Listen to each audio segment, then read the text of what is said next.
Hello दोस्तों, नमस्कार। बहुत है स्वागत है आपका एग्जाम गुरुजी चैनल के डेली करंट अफेयर्स के वीडियो में। आज 15 मई 2020 है और आज के वीडियो की पीडीएफ डाउनलोड करना मत भूलिएगा।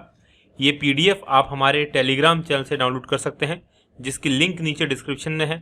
उसके अलावा ये पीडीएफ आपको हमारी एप्लीकेशन पर मिल जाएगी और एप्लीकेशन अगर अभी तक आपने डाउनलोड नहीं की है तो अभी गूगल प्ले स्टोर पर जाएं, एग्जाम गुरुजी सर्च करें, आपको एप्लीकेशन मिल जाएगी। एमपीपीएससी 2020 के लिए हमारी टेस्ट सीरीज अवेलेबल है। ये टेस्ट सीरीज आप 499 रुपये में प्राप्त कर सकते हैं। मध्य प्रदेश की सबसे बड़ी टेस्ट सीरीज है, 125 इसमें टेस्ट आपके लिए होने वाले हैं। इसके अलावा जिन लोगों ने हमारे प्री के लिए नोट्स बुक किए हैं उनके लिए टेस्ट सीरीज 399 रुपये में अवेलेबल है। 100 रुपये का स्पेशल डिस्काउंट उनको दिया गया है। आप भी ये 100 रुपये का डिस्काउंट चाहते हैं तो आप अभी भी नोट्स बुक कर सकते हैं। उसके बाद टेस्ट सीरीज लेंगे तो आपको 100 रुपये का डिस्काउंट आपको भी मिलेगा और ये नोट्स की पीडीएफ आपको तुरंत मिल जाएगी और जैसे ही कुरियर सर्विस चालू होगी आपके ये नोट्स भी पहुंचा दिए जाएंगे और ये हमारा फुल कोर्स है जिसको आप ज्वाइन कर सकते हैं। बात करेंगे आगे बढ़ के थॉट ऑफ द डे की। आज का जो हमारा मोटिवेशनल पावरफुल थॉट है कि अगर जीवन में कामयाब होना है तो अपनी कमजोरी को ढूंढें और उस कमजोरी को ढूंढकर अपनी ताकत बनाएं।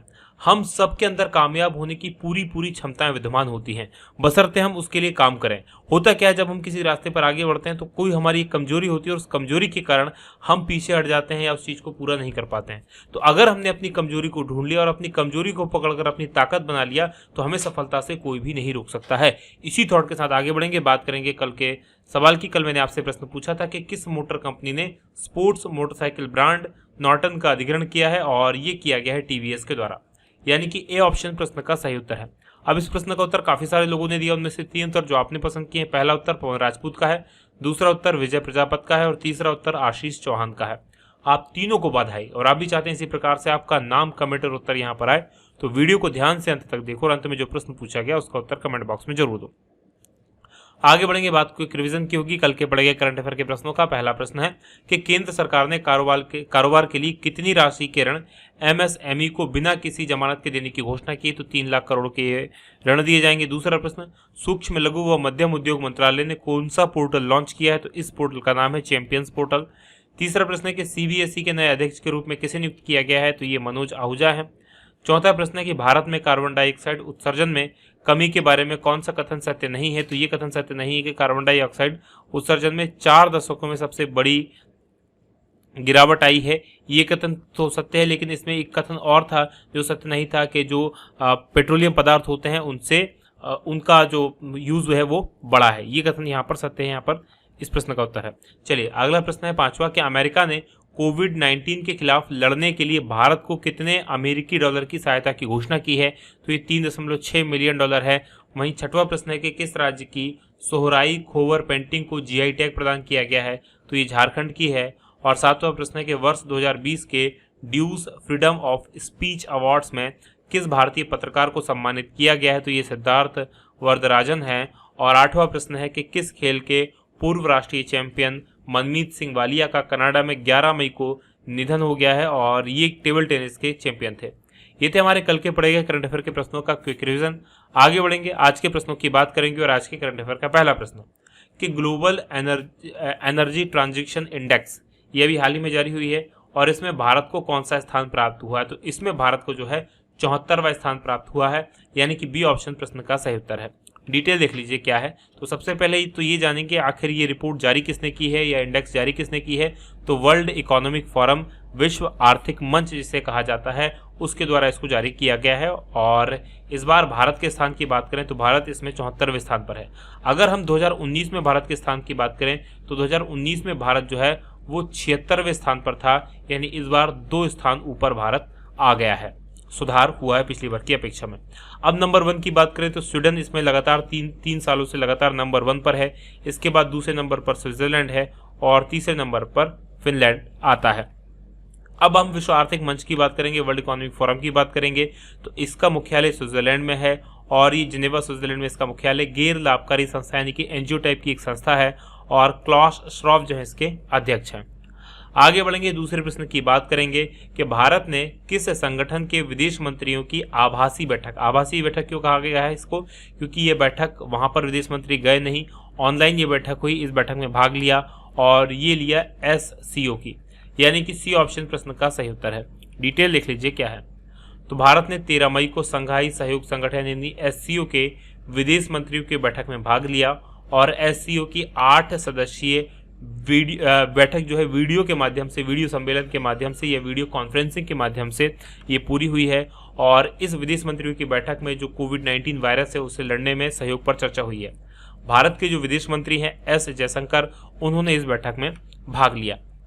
अब इस विदेश मंत्रियों की बैठक का जो आयोजन हुआ था वो किसकी अध्यक्षता में हुआ था, तो रूसी संघ के विदेश मामलों के मंत्री हैं सेर्गेई लावरोव, उनकी अध्यक्षता में ये संपन्न हुआ था।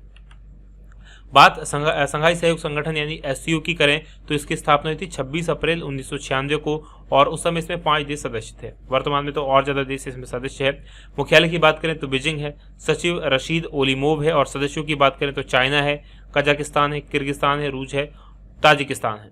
ये 5 देश पहले सदस्य थे, बाद में इसमें उज्बेकिस्तान जुड़ा और 9 जून 2017 को भारत और पाकिस्तान को भी इस संगठन का हिस्सा बनाया गया है, तो ये आपको याद रखना है।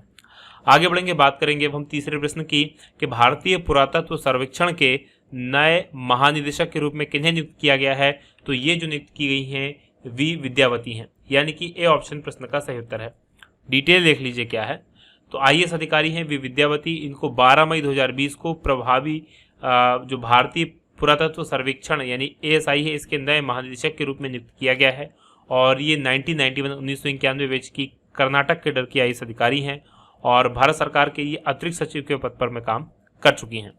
आगे बढ़ेंगे, बात होगी चौथे प्रश्न की कि जल जीवन मिशन के तहत जम्मू कश्मीर और हरियाणा में कब तक प्रत्येक परिवार को नल के पानी, जो नल का पानी है उसका उपलब्ध करवाया जाएगा, इसका लक्ष्य रखा गया है और ये रखा गया है 2022 तक के लिए, यानी कि डी ऑप्शन प्रश्न का सही उत्तर है। डिटेल देख लीजिए क्या है। तो जम्मू कश्मीर और में जल जीवन मिशन ये केंद्र सरकार का एक मिशन है और इसके तहत दिसंबर 2022 तक सभी ग्रामीण परिवारों को पानी की आपूर्ति के लिए नल कनेक्शन प्रदान करने की योजना है। इसी प्रकार से हरियाणा के गांवों में भी 2022 तक पीने का साफ पानी पहुंचाने के लिए नल कनेक्शन लगाने का या नल लगाने का टारगेट तय किया गया है, लक्ष्य रखा गया है। उद्देश्य क्या है इस मिशन का? इस मिशन का उद्देश्य है कि हर घर को पीने का साफ पानी उपलब्ध कराया जाए। आगे बढ़ेंगे, पांचवें प्रश्न की बात करेंगे कि किस बैंक ने कोरोना से लड़ने के लिए भारत को $1 अरब का कर्ज दिया है और ये कर्ज दिया गया है न्यू डेवलपमेंट बैंक के द्वारा, यानी कि सी ऑप्शन प्रश्न का सही उत्तर है। डिटेल देख लीजिए क्या है। तो जो ब्रिक्स देशों के द्वारा मिलकर बनाया गया है न्यू डेवलपमेंट बैंक NDB, इसने कोरोना वायरस की जो महामारी दुनिया भर में चल रही है इससे लड़ने के लिए भारत को $1 अरब की आपातकालीन सहायता की राशि दी है और इसका इस्तेमाल किया जाएगा जो महामारी से लड़ने में या मानवीय, सामाजिक और आर्थिक नुकसान जो है भारत को हो रहा है उसको कम करने के लिए इसका यूज किया जाएगा। संघाई में इस बैंक का मुख्यालय है NDB यानी कि न्यू डेवलपमेंट बैंक का और इसकी स्थापना की थी ब्रिक्स देशों के द्वारा। ब्रिक्स मतलब ब्राजील, रूस, भारत, चीन और दक्षिण अफ्रीका ने 2014 में। कामत साहब जो थे वो इसके पहले अध्यक्ष हैं। आगे बढ़ेंगे, बात होगी छठवें प्रश्न की कि उद्धव ठाकरे निर्विरोध किस विधानमंडल के सदस्य चुने गए हैं। तो उद्धव ठाकरे जो महाराष्ट्र के मुख्यमंत्री हैं वो सदस्य बन गए हैं महाराष्ट्र विधान परिषद के, यानी कि डी ऑप्शन प्रश्न का सही उत्तर है। डिटेल देख लीजिए क्या है। तो महाराष्ट्र के मुख्यमंत्री उद्धव ठाकरे और 8 अन्य नेता, इनको निर्विरोध रूप से महाराष्ट्र की जो विधान परिषद है उसके सदस्य के रूप में चुना गया है। ठाकरे साहब की बात करें तो ये 28 नवंबर 2019 को इन्होंने मुख्यमंत्री पद की शपथ ली थी और ये एक नियम होता है भारत के संविधान में कि अगर कोई व्यक्ति चाहे वो अगर किसी सदन का सदस्य नहीं है तो अगले 6 मंथ तक के लिए वो सदस्य ना होते हुए मुख्यमंत्री बन सकता है या केंद्र में प्रधानमंत्री या कोई मंत्री राज्य में या केंद्र सरकार में बन सकता है, लेकिन 6 महीने के अंदर उसे किसी सदन का सदस्य होना पड़ेगा। अगर वो केंद्र में मंत्री या प्रधानमंत्री है तो राज्यसभा या लोकसभा का उससे सदस्य होना पड़ेगा। अगर राज्य के अंदर है तो वो उसे विधानमंडल यानी कि विधान परिषद या विधानसभा का सदस्य होना पड़ेगा। तो यहाँ पर ये विधान परिषद के नहीं, विधानसभा के नहीं, विधान परिषद के सदस्य बने हैं और इनके लिए 27 मई से पहले इस पद पर पहुंचना जरूरी था, अदरवाइज ये मुख्यमंत्री नहीं रहते। बात हम महाराष्ट्र की करेंगे तो मैप में देख लीजिए, यहाँ पर ये महाराष्ट्र है, मुंबई यहाँ की राजधानी है, मुख्यमंत्री उद्धव ठाकरे हैं, राज्यपाल भगत सिंह कोश्यारी है, लोकसभा की 48 सीटें हैं, राज्यसभा की 19 सीटें हैं, विधानसभा की 288 सीटें और यहाँ पर विधान परिषद भी है जिसके सदस्य मुख्यमंत्री उद्धव ठाकरे बने हैं और यहाँ पर 78 सीट हैं। प्रमुख राष्ट्रीय उद्यानों की बात करें तो तडोबा नेशनल पार्क है, संजय गांधी नेशनल पार्क है, नवेगांव नेशनल पार्क है, गुगामल नेशनल पार्क है और चंदौली नेशनल पार्क है। प्रमुख बांधों में कोयना बांध है जो कि कोयना नदी पर बना हुआ है। आगे बढ़ेंगे, बात होगी 7वें प्रश्न की कि किसानों को फसल उगाने के निर्देश देने वाला देश का पहला राज्य कौन सा बना है? तो ऐसा करने वाला देश का पहला राज्य बन गया है तेलंगाना, यानी कि बी ऑप्शन प्रश्न का सही उत्तर है। डिटेल लिख लीजिए क्या है।